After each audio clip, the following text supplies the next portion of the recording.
I am walking in the forest by the lake, and it's very beautiful. Here, I'll show you. Forest. Me? Lake. The battery is telling me that it's dying.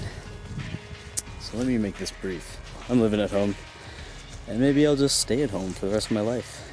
Never leave my house. I'm never gonna leave my house.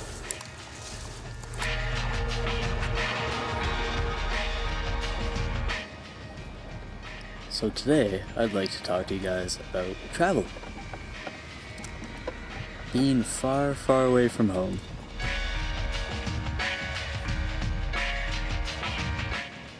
Battery is recharged.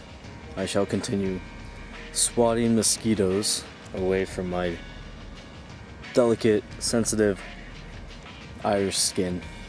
I'm in... It's not a tree fort.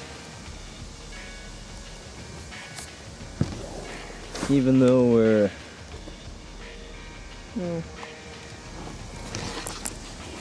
maybe 20 feet off the ground. Nope. It is a ramp, or actually I don't know what you'd call it, but it's an entire dirt bike racing course. Alright, so traveling. Traveling as a trans man. Pros and cons? Mostly just focusing on the cons because I think the pros are just the same as for a non-trans person. You know, experiencing new cultures, opening your mind, broadening your horizons, meeting new people, seeing beautiful places, seeing the world. It's a beautiful thing. I love the world. But as a trans man, I feel a bit limited in where I can go. And this idea sort of raised in my mind because I was watching the Vice Guide to Travel. And I saw it on Netflix, and my friend suggested I watch Liberia and North Korea, so they were the best. So I did, and terrifying. Liberia is a very scary place. And so I was thinking about that. How, like, I'm the kind of person who wants to experience things for myself. I want to go someplace that I've seen on TV or seen depicted in the media, because I don't really trust the media because of my schooling. And I just want to experience it for myself.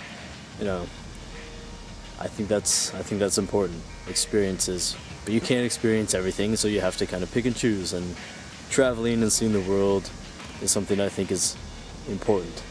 But I don't just want to travel to safe touristy places, you know? I want to see the world. I want to see the real world, not the facade of a place that's set up to be safe for people who want to see the world but don't want to be in any danger.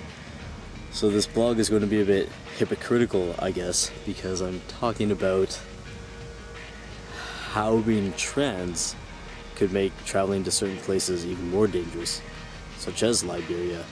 If they can treat each other that way, having kind of been through the same experiences together and still not really feel any sort of connection or brotherhood, like every man for himself kind of deal. If a white man who was born female saunters into their country and it's discovered, I'm 98% sure I'd be killed. And the only question is, how would I be killed? I don't know. That's a dilemma for me, traveling and seeing the real world and facing those risks.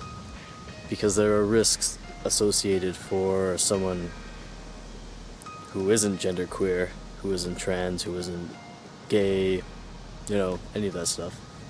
I feel like that would be intensified for someone of the queer community or the genderqueer community.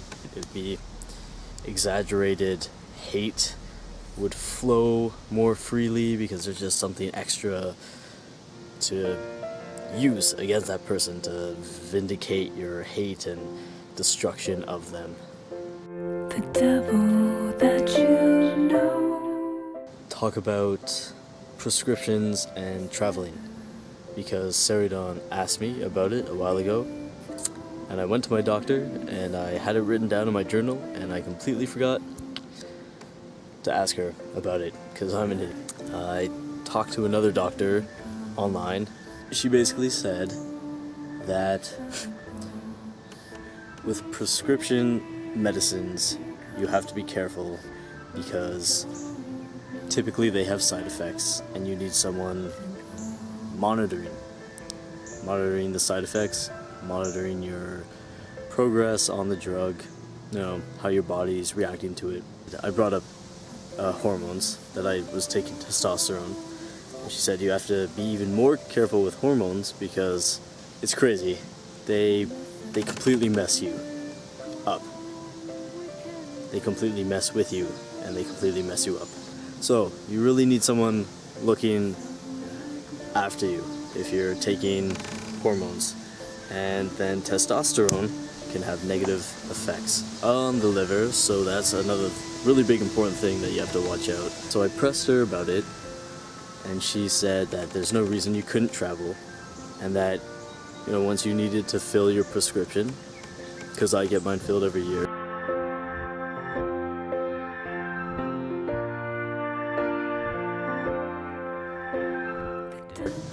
So if I was traveling for 3 years, every year, whichever country I'm in, I would have to find a doctor there to re-prescribe me testosterone. And I was thinking also that I could probably get my family doctor to fax a prescription to me. That seems legitimate. And with this whole seeing a doctor in another country, I think it then becomes an insurance issue. Whether you have traveler's health insurance, whether that insurance covers prescriptions, blood work, because the blood work's the more important part, right? Like, I think your family doctor can probably... I don't know if you'll be able to see. Yeah, a little bit. I don't know if you can tell, but they're all jumps.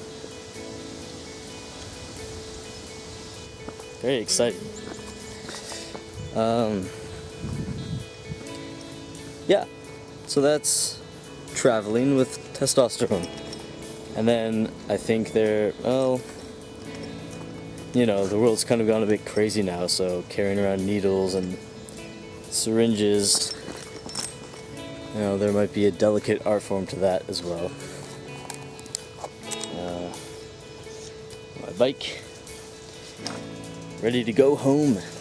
So I don't know if that is an adequate answer, but let's see, this video, what is this video about? It's about how I feel limited in my travel destinations because of the fact that I'm trans.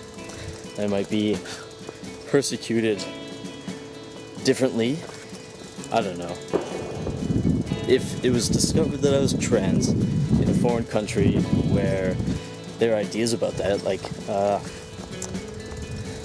oh man, what's the place that had that, like, kill gays law that was abolished, but they were trying to get that passed, like, if you're homosexual, you need to die.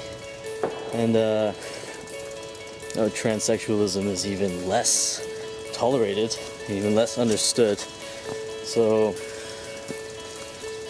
I just feel like in some places of the world that could be a death sentence, and that's really unfortunate for me, who likes the idea of traveling and seeing the world.